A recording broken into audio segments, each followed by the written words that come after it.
오늘 이 자리에 나온 저와 여러분 모두 각자 마음속에 깊은 무덤 하나씩을 품고 나왔을지 모릅니다. 우리의 삶은 생명이 충만한 삶이라 부르기에는 다소 어두운 면들이 많이 있습니다. 때로는 무덤과 같은 삶의 자리를 경험할 때가 있지요. 무덤이 무엇일까요? 생명이 멈춘 곳이고 빛이 차단된 곳이고 더 이상 아무런 희망의 변화도 기대할 수 없는 끝을 의미하는 장소입니다. 우리는 육체의 죽음만을 죽음이라 또 무덤이라 말하지 않습니다. 사랑하는 사람을 떠나보낸 뒤 찾아오는 견딜 수 없는 상실감을, 수년간 노력했지만 결국 무너져 내버린 사업의 실패를, 도무지 회복될 기미가 보이지 않는 깨어진 관계를, 그리고 끊으려 해도 끊어지지 아니하는 죄의 습관과 중독들을 경험할 때마다 우리는 죽을 것 같다고, 죽은 것 같다고, 그렇게 우리의 삶이 무덤 같다고 말하곤 합니다. 오늘 본문에 등장하는 나사로의 이야기는 단순히 2000년 전 팔레스타인 어느 한 곳에서 일어난 개인의 기적적인 이야기가 아닙니다. 이것은 오늘 절망의 무덤 속에 갇혀 숨죽여 울고 있는 저와 여러분을 향한 하나님의 은혜의 말씀임을 기억하시기 바랍니다. 나사로는 지금 돌 무덤 속에 누워 있습니다. 그의 시신은 이미 부패하기 시작하였고 다시 살아날 소망은 이제 완전히 사라진 상태였습니다. 사람들은 입을 모아 이제 다 끝났다고 말하며 통곡합니다. 그러나 바로 그 죽음의 냄새가 진동하는 현장에 생명의 주인이신 예수님이 찾아오셨습니다. 주님은 오늘도 우리의 무덤 앞에 서 계십니다. 주님이 왜 우리를 기다리게 하시는지, 우리의 고통 속에서 어떤 마음을 품고 계시는지, 그리고 어떻게 우리를 불러내시는지 이 시간 함께 깨달으며 생명의 능력을 경험하시기를 축복합니다. 오늘 본문 앞에 5절과 6절 말씀을 보면 아주 역설적이고 기가 막힌 말씀이 나오지요. 11장 5절 이하의 말씀입니다.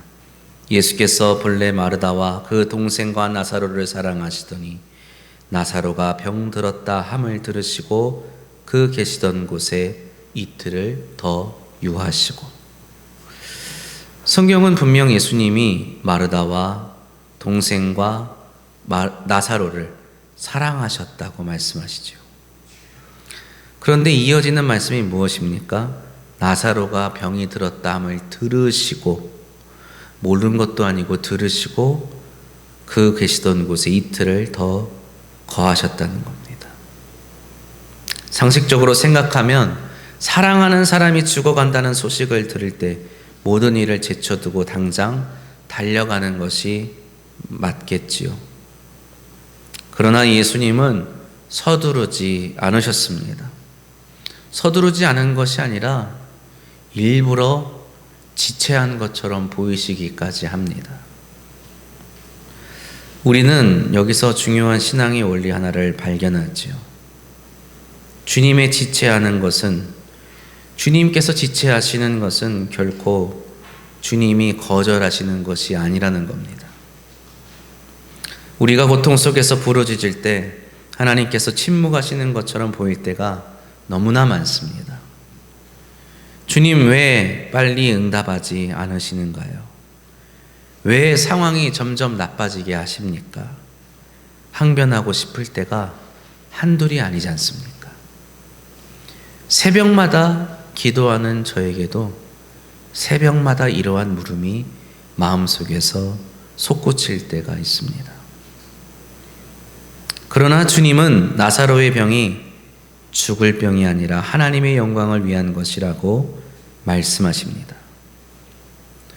우리는 이미 9장에서 태어날 때부터 앞을 보지 못한 맹인을 향한 주님의 말씀을 기억하고 있습니다. 제자들은 그가 태어날 때부터 죄인이라며 정죄합니다. 훗날 눈을 뜨게 된 그를 신문하는 바리새인들은 그가 눈을 떴음에도 불구하고 그를 향하여 죄인이라는 정죄를 거두지 않습니다. 여전히 너가 죄 가운데 있구나 라며 정죄하지요. 그러나 그를 향한 주님의 말씀을 들으십시오. 그가 눈을 뜨지 못할 때나 눈을 뜨고 있을 때나 변함없이 그를 바라보시는 주의 눈길, 주의 말씀입니다. 요한복음 9장 3절 말씀, 예수께서 대답하시되 이 사람이나 그 부모의 죄로 인한 것이 아니라 그에게서 하나님이 하시는 일을 나타내고자 하심이라. 아멘. 사랑하는 성도 여러분, 우리의 삶 속에 하나님이 하시는 일이 나타나시기를 축복합니다. 우리는 그것을 하나님의 영광이라고 말합니다. 우리의 삶에 하나님의 영광이 드러나시기를 축복합니다. 주님께서 이틀을 더 기다리신 이유는, 이틀을 지체하신 이유는 나사로를 단순히 병에서 고쳐주시는 의사가 아닌 죽음을 정복하시는 부활과 생명의 주님이심을 보여주시기 위함인 것입니다. 하나님의 시간표는 우리의 조급함에 맞춰져 있지 않습니다. 오히려 우리의 절망이 정말 끝에 다다랐을 때 하나님의 영광은 찬란하게 빛나는 것이지요. 어느 누가 말한 것처럼 하나님의 때는 결코 늦는 법이 없습니다. 그렇다고 해서 우리의 기대만큼 서둘러 일찍 오시는 법도 없습니다. 자신의 사랑하는 오빠가 병에 걸려 위독하게 되자 마르다와 마리아는 예수님께 재빨리 연락을 보냅니다. 그들의 계획과 바람은 예수님께서 이 소식을 듣고 제 시간 안에 오셔서 오빠의 병을 낫게 하는 것이었겠죠. 마르다와 마리아는 예수님을 향한 믿음이 있었습니다. 주님이 오시면, 주님이 제때만 오시면 아무리 오빠가 중한 병에 걸렸더라도 낫게 해주실 수 있으리라는 믿음이 있었다는 겁니다. 그러나 늦으시는 주님을 기다리며 마르다와 마리아는 믿음이 흔들립니다. 본문의 대화들을 쭉 읽으면서 우리가 알 수 있는 것, 마리아와 마르다가 예수님을 향한 믿음이 있음에도 이제 이러한 상황 가운데서 예수님이 도대체 무엇을 하실 수 있을까 하는 생각 때문에 자신이 지금 무슨 말을 하는지조차 잘 모른 채 횡설수설하는 것을 봅니다. 왜요? 왜 그럴까요? 왜 그녀의 믿음이 이토록 흔들릴까요? 그녀의 믿음은 그녀의 계획과 그녀의 바람과 직결되어 있기 때문입니다. 우리가 예수를 믿는 방식도 마찬가지입니다. 내 계획을 이루어 주시는 분이 예수가 되는 겁니다. 내 계획을 이루지 못하고 내 바람을 이루지 못한다면 그 예수는 나의 주님이 될 수 없는 것이죠. 그래서 때로 우리는 우리의 바람대로 되지 않는 일들을 주님이 아닌, 하나님이 아닌 사탄의 탓으로 떠넘기고는 하는 것입니다. 혹시 하나님의 응답이 늦어진다고 낙심하고 계십니까? 혹시 마귀가 틈을 탔기에 이렇게 상황이 나빠진다고 생각하십니까? 그럴 수도 있겠죠. 그래서 우리는 늘 고민할 수밖에 없는 겁니다. 이게 도대체 어찌된 영문인지 잘 모르기 때문이죠. 그러나 기억하시기를 바랍니다. 우리가 고민하고 인내하는 그 기다림의 시간은 우리를 무너뜨리기 위한 시간이 아니라 더 큰 하나님의 영광을 경험하게 하기 위한 거룩한 역사가 준비되는 시간이라는 것을 말입니다. 설령 마귀가 틈을 타서 우리의 삶을 어지럽히고 무너뜨린다 하더라도, 정말 그런 일이 일어난다 하더라도 그 모든 것을 바로잡으실 하나님의 선하심과 신실하심을 신뢰하시기를 바랍니다. 베다니에 도착하신 예수님은 슬픔에 잠긴 자매들을 만나 주십니다. 마르다는 논리적으로 왜 이렇게 늦게 오셨냐고 예수님께 따져 묻습니다. 마리아는 주님의 발 앞에 엎드려 통곡합니다. 예수님께서 그들을 향하여 보여주신 반응은 우리의 마음을 뭉클하게 하죠.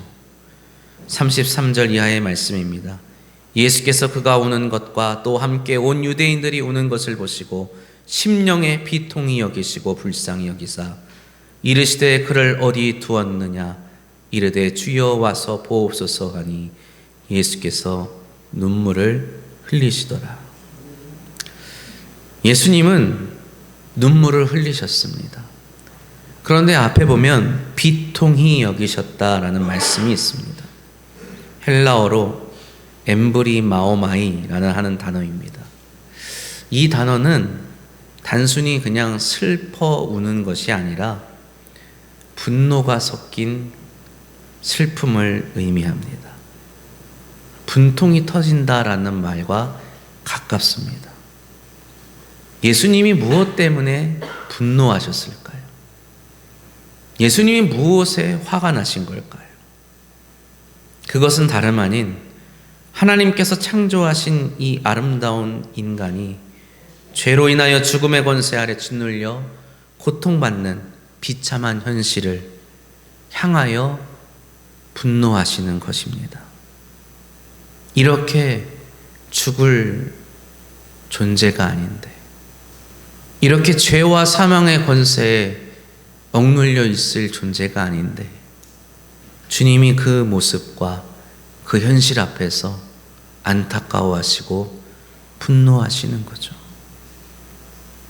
본래 우리는 하나님과 영원히 교제하며 영생을 누리는 존재로 지음받은 사람들입니다. 인간을 파멸로 몰아넣는 죽음의 세령을 향하여 주님은 떨리는 가슴으로 대항하시는 것입니다. 기억하십시오.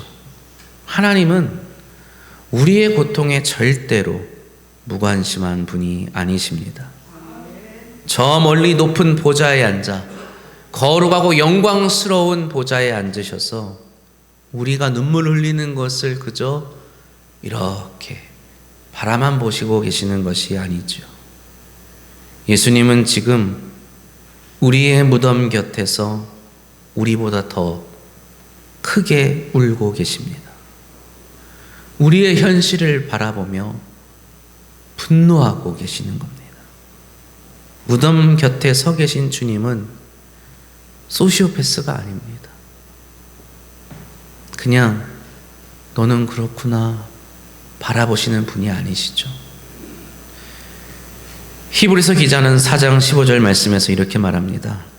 우리에게 있는 대제사장은 우리의 연약함을 동정하지 못하시리가 아니요 모든 일에 우리와 똑같이 시험을 받으시니로되 죄는 없으시니라. 그러므로 우리는 긍휼하심을 받고 때를 따라 돕는 은혜를 얻기 위하여 은혜의 보좌 앞에 담대히 나아갈 것이니라. 아멘. 주님께 나아오시기 바랍니다. 오늘도 세례 준비반에 공부하면서 그러한 말씀을 나눴어요. 힘이 들면, 슬프면, 아프면 저를 찾아오십시오. 또 주님을 찾으십시오. 기도하십시오. 결코 헛되지 않을 겁니다. 주님은 우리에게 헛되이 오시는 분이 아니십니다. 은혜로, 구원으로, 생명으로 오시는 분이심을 믿으시기를 바랍니다. 우리가 겪는 그 말 못할 외로움과 깨어진 마음을 주님은 친히 자신의 몸으로 느끼고 계시는 겁니다.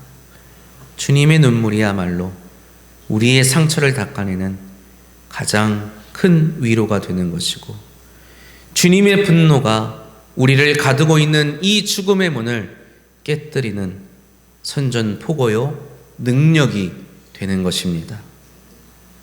고통 중에 계신 분이 있다면 혼자가 아니라는 것을 기억하십시오. 주님이 여러분 곁에서 함께 울고 여러분을 위하여 생명의 길을 열어주실 것입니다. 마침내 예수님이 나사로의 무덤 앞에 가십니다. 그리고 사람들에게 명령하십니다. 돌을 옮겨 놓으라. 마르다는 죽은 지 나흘이나 되어 냄새가 난다며 주님을 만류하지요. 인간의 생각은 늘 이미 늦었다고 우리에게 말합니다. 하지만 예수님은 마르다를 측은히 여기시면서 그녀에게 용기를 주십니다. 네가 믿으면 하나님의 영광을 보리라. 그 말씀을 다시 한번 기억하라고 말씀합니다. 돌문이 옮겨지고 무덤 안에 어둠 속에 가려져 있던 모습이 드러났을 때 다시 한번 사람들은 실망하고 좌절하고 낙심했을 겁니다. 왜요? 그 자리에 냄새나는 시체가 누워있기 때문이죠. 그러나 그것을 보고 주님은 말씀하십니다. 나사로야, 나오라. 우리의 입에서는 차마 나올 수 없는 그 말, 우리의 마음속에는 전혀 상상할 수 없는 그 말, 나사로야, 나오라. 이 외침은 아무것도 없는 곳에서 천지를 창조하신, 빛이 있으라 말씀하신 그 창조주의 음성과 같은 능력의 말씀이었습니다. 그 음성이 들리는 순간 죽음의 사슬은 끊어지고 부패하던 장기들이 살아나고 멈췄던 심장이 다시 뛰기 시작했습니다. 분명히 죽었던 나사로는 죽어서 수족을 배로 동인 채 누워있던 나사로는 그렇게 무덤 밖으로 걸어 나옵니다. 이것은 그날 있었던 기적 그 이상의 상징입니다. 믿음의 표징이라 할 수 있습니다. 나사로는 스스로의 힘으로 살아난 것이 아니지요. 오직 그를 부르시는 주의 말씀의 능력에 이끌려 나온 것입니다. 오늘을 살아가는 우리도 마찬가지입니다. 우리를 옥죄고 있는 벗어날 수 없는 죄의 사슬, 중독의 사슬, 과거의 트라우마, 깊은 우울증, 반복되는 죄의 습관들, 우리 스스로의 의지와 능력으로는 결코 해결할 수 없고 벗어날 수 없습니다. 오직 우리의 이름을 부르시는 예수 그리스도의 음성만이 우리를 무덤과 같은 이 삶에서 끌어내실 수 있는 것입니다. 주님은 지금 저와 여러분의 이름을 부르고 계시는 겁니다. 실패라는 무덤에서 나와라. 정죄라는 어둠 속에서 나오라. 열등감이라는 동굴에서 나오라. 죄의 습성에서 나오라. 제희야, 나오너라. 그곳에서 나오너라. 주님의 말씀 앞에 굴복하지 못할, 열리지 않을 무덤은 없습니다. 그 음성을 믿음으로 붙잡고 한 걸음을 내딛는 순간 죽음의 자리는 부활의 현장으로 바뀌게 되는 것입니다. 바울은 예수 그리스도의 생명의 능력이 주시는 이 해방에 대해 이렇게 말합니다. 로마서 8장 1절 이하의 말씀입니다. 그러므로 이제 그리스도 예수 안에 있는 자에게는 결코 정죄함이 없나니 이는 그리스도 예수 안에 있는 생명의 성령의 법이 죄와 사망의 법에서 너를 해방하였음이라. 아멘. 생명의 성령의 법, 여기서 법은 능력입니다. 그 능력이 우리를 죄와 사망의 능력에서 해방시키셨음을, 해방시키실 것을 믿으시기 바랍니다. 사랑하는 성도 여러분, 예수님은 나사로를 살리신 후에 사람들에게 풀어놓아 다니게 하라고 말씀하십니다. 나사로는 이제 더 이상 무덤 속에 죽은 사람이 아닙니다. 살아난 것처럼 보이는 것도 아닙니다. 완전히 살아난 부활의 증거자가 된 것입니다. 마찬가지로 주님은 오늘 저와 여러분을 무덤에서 불러내시어 다시는 죽음의 그늘 아래 살지 않는 자로 살아가시기를 원하십니다. 우리는 예수 그리스도로 말미암아 구원받은 것 같은 사람들이 아닙니다. 다시 거듭난 것 같은 사람들이 아닙니다. 구원받은 자요, 거듭난 사람들임을 기억하시기를 바랍니다. 아직도 무덤 안이 편안하다고 느끼며 주저앉아 있지 않습니까? 나는 원래 이래, 내 삶이 그럼 그렇지 내 환경은 바뀌지 않아 라고 말하면서 스스로 돌문을 닫고 있지는 않습니까? 예수님은 이미 그 무거운 돌문을 치우셨습니다. 그리고 우리의 이름을 부르시지요. 절대로 무덤 속에 머물지 마십시오. 우리를 얽어매고 있는 죽음의 수위를 기꺼이 벗어 던지시기를 바랍니다. 혹시 여전히 신앙의 변두리에서 살아가고 있는 우리의 사랑하는 가족들과 이웃을 바라보면서 포기하고 계십니까? 이미 나흘이나 되어서 돌이킬 수 없습니다. 썩은 냄새가 나지 않습니까? 라고 하며 포기하는 마음 뿐입니까? 주님은 우리에게 말씀하십니다. 네가 믿기만 하면 하나님의 영광을 보리라. 주의 말씀을 다시 기억하시기를 바랍니다. 부활이요 생명이신 주 예수 그리스도를 믿으시기 바랍니다. 우리는 이제 주님의 부르심 앞에 결단해야 합니다. 주님, 제가 여기 있습니다. 이제 저의 어두운 무덤 밖에서 주님을 향하여 나가겠습니다. 주님이 부르셨으니 주님의 생명 안에 다시 살아가겠습니다. 주님, 내 소중한 사람들에게 아직 은혜의 시간이 남아있음을 깨닫습니다. 주님을 믿음으로 저들을 향하여 소망을 거두지 않겠습니다. 주님, 구하오니 저들을 구원하여 주소서. 믿음으로 결단하시기를 바랍니다. 믿음으로 간구하시기를 바랍니다. 이 믿음의 결단이 우리의 삶의 진정한 부활의 역사를 일으키기를 간절히 소망합니다. 이제 우리는 죽음의 자녀가 아니요 생명의 자녀입니다. 주님과 함께 찬란한 빛의 세상을 향하여 당당히 걸어나가시기를 바랍니다. 예수 그리스도의 생명의 능력이 우리와 함께 영원히 함께하기를 주님의 이름으로 축복합니다. 기도드립니다.